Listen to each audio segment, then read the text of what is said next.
É importante a gente dizer que a análise do comportamento tem alguns conceitos teóricos que são centrais. Ai, Marina, se resumem somente a esses? Não, mas eu vou trazer os básicos, que você com certeza já ouviu falar, ou se não, ainda vai ouvir como primeiro ponto aí dentro de um estudo da análise do comportamento.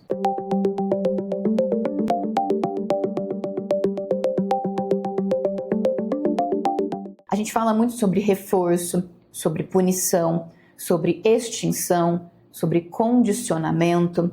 E uma coisa que eu conto para vocês, a análise do comportamento tem um dialeto, tem uma forma de se expressar que acaba sendo um pouco mais difícil. Por isso eu convido vocês a não desistirem da análise do comportamento quando começarem a estudar ela. A análise do comportamento tem uma forma mais difícil de se expressar inicialmente, mas depois que a gente pega o jeito, a gente entende que reforço quer dizer que quando uma pessoa emitir um comportamento e eu quiser que esse comportamento aumente a frequência, eu vou recompensá-la. Esse é o reforço positivo. Nós temos o reforço positivo, o negativo. A punição positiva, a punição negativa. Temos a extinção, temos o condicionamento, temos a generalização, temos a equivalência de estímulos. A gente tem muitos conceitos. Mas para que você já não assuste nesse vídeo com tudo que eu estou falando, vamos entender o básico. Existe o reforço, a punição, extinção. Ali a gente já consegue entender como que a análise do comportamento pensa nas possíveis formas de modificação de comportamento, uma vez que a gente vai alterar esse comportamento frente ao ambiente. Marina, não entendi muito bem esse conceito de reforço positivo. Vou te explicar melhor. Imagina que você está aqui vendo meu vídeo e de repente você comenta aqui embaixo do vídeo: nossa, Marina, achei super legal o vídeo. Ou Marina, eu achei a explicação muito legal. Ou Marina, fiquei com uma dúvida. Isso é isso mesmo? E aí eu vou te responder. Vou falar assim: olha, fulano, parabéns, viu? Sua pergunta foi incrível. Ou falar assim: nossa, muito obrigado por você ter respondido aqui, colocado no comentário. Quando eu te dou esse retorno, a gente pode chamar de recompensa, é um reforço positivo. Aí eu conto uma coisa para vocês. Muito cuidado, que um erro muito comum entre os meus alunos é associarem o positivo e o negativo com bom e ruim. Não, não é assim que se aplica. O positivo a gente vai falar como adição e o negativo como subtração. Ou seja, quando você faz algo legal e eu falo assim: nossa, parabéns, meu, você arrasou, foi muito bom. Ou eu vou te dar realmente uma recompensa. Eu falo assim: meu, você foi tão bom que eu vou te presentear aqui com uma caixa de chocolates. Parabéns, você foi muito bom. Isso é um reforço positivo porque eu estou adicionando algo, estou colocando algo a mais para você entender sobre o conceito de positivo, tá? E o negativo seria a subtração, ou seja, eu vou retirar algo. Aí, outro erro muito comum. As pessoas vão sempre associar, mesmo ainda retirando, como algo ruim, e não necessariamente. Lembrem-se, reforço, independente de ser positivo ou negativo, sempre vai ter como objetivo aumentar a probabilidade desse comportamento acontecer de novo.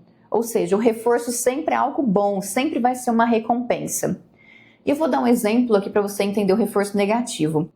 Imagine que você acorda todos os dias às 6 horas da manhã para ir trabalhar.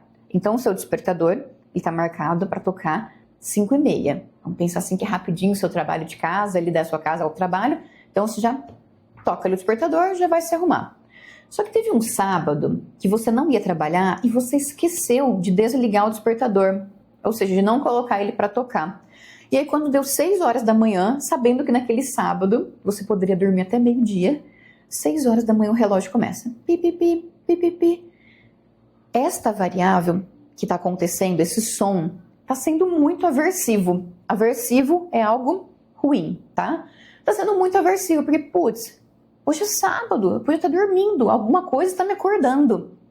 Quando eu quero que o comportamento favorável aumente sua emissão, eu preciso retirar o aversivo. Parece que eu falei da subtração.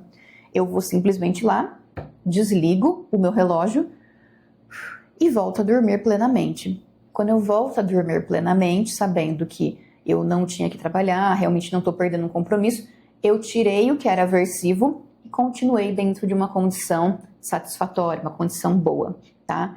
Então entendam que a análise do comportamento vai ter muitas técnicas que a gente chama, né, muitos princípios centrais para a gente entender todo esse cenário de modificação de comportamento. Por isso, meus amigos e amigas, entendam que um analista do comportamento não é um mágico de Oz, ele não é uma pessoa com técnicas que vai entender você e vai mudar rapidamente num pirlim-pim-pim.